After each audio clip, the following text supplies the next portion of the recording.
समस्या गौ में सुंडी आ रही है, दवाइयाँ काम नहीं कर रही। जो जीरी का रोग है, वो मंदरा रोग है, वो देसी वैरायटियां आ रहा है।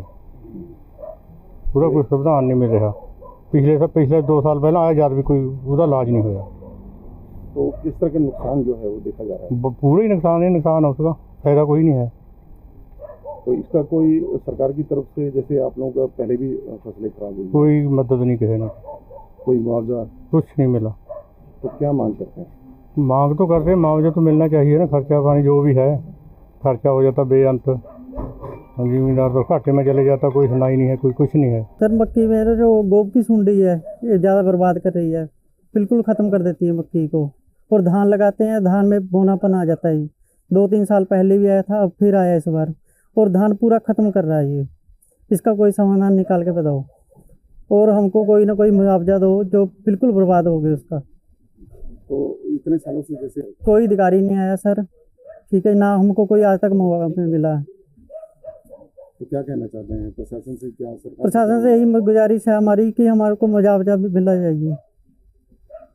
देखा जाए तो जिस तरह से किसान है, फसलों पर ही निर्भर रहता है, तो सारी उम्मीदें जो है उसकी फसलों पर रहता है। फसल ही अगर खराब हो जाए तो कितना नुकसान लगता है कि आप लोगों को? जिम्मेदार तो सर पहले ही बर्बाद है, ठीक नहीं, अब और बर्बाद हो जाएगा। ना कोई इनकम है, और सिर्फ ये खेती पे डिपेंडेड है किसान। मक्की का जो है ये 5-6 सालों से लगातार जो है ये बीमारी जो है, सुंडी की बीमारी जो है वो लगातार आ रही है।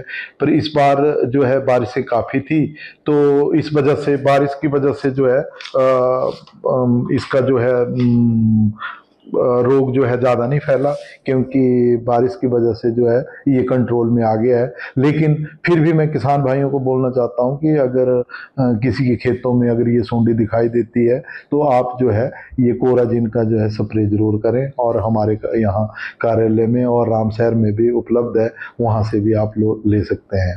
समस्या गौ में सुंडी आ रही है, दवाइयाँ काम नहीं कर रही। जो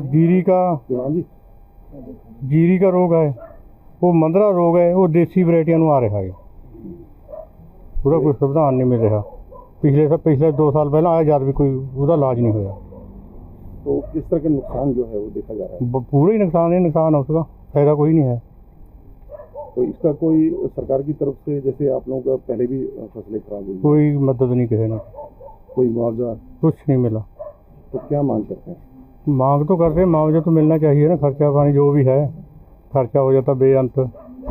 जमींदार तो घाटे में चले जाता, कोई सुनाई नहीं है, कोई कुछ नहीं है। सर मक्की में जो गोब की सुंडी है, ये ज़्यादा बर्बाद कर रही है, बिल्कुल ख़त्म कर देती है मक्की को। और धान लगाते हैं, धान में बोनापन आ जाता है। 2-3 साल पहले भी आया था, अब फिर आया इस बार, और धान पूरा ख़त्म कर रहा है ये। इसका कोई समाधान निकाल के बताओ, और हमको कोई ना कोई मुआवजा दो, जो बिल्कुल बर्बाद हो गया उसका। तो इतने सालों से जैसे कोई अधिकारी नहीं आया सर, ठीक है ना, हमको कोई आज तक मुआवजा मिला है। तो क्या कहना चाहते हैं प्रशासन से? क्या सरकार प्रशासन से यही गुजारिश है हमारी कि हमारे को मुआवजा भी मिलना चाहिए। देखा जाए तो जिस तरह से किसान है, फसलों पर ही निर्भर रहता है, तो सारी उम्मीदें जो है उसकी फसलों पर रहता है। फसल ही अगर खराब हो जाए तो कितना नुकसान लगता है कि आप लोगों को? जिम्मेदार तो सर पहले ही बर्बाद है, ठीक नहीं, अब और बर्बाद हो जाएगा। ना कोई इनकम है, और सिर्फ खेती पे डिपेंडेड है किसान। मक्की का जो है ये 5-6 सालों से लगातार जो है ये बीमारी जो है, सुंडी की बीमारी जो है वो लगातार आ रही है। पर इस बार जो है बारिशें काफ़ी थी, तो इस वजह से, बारिश की वजह से जो है इसका जो है रोग जो है ज़्यादा नहीं फैला, क्योंकि बारिश की वजह से जो है ये कंट्रोल में आ गया है। लेकिन फिर भी मैं किसान भाइयों को बोलना चाहता हूँ कि अगर किसी के खेतों में अगर ये सुंडी दिखाई देती है, तो आप जो है ये कोराजिन का जो है स्प्रे जरूर करें। और हमारे यहाँ कार्यालय में और रामशहर में भी उपलब्ध है, वहाँ से भी आप लोग ले सकते हैं।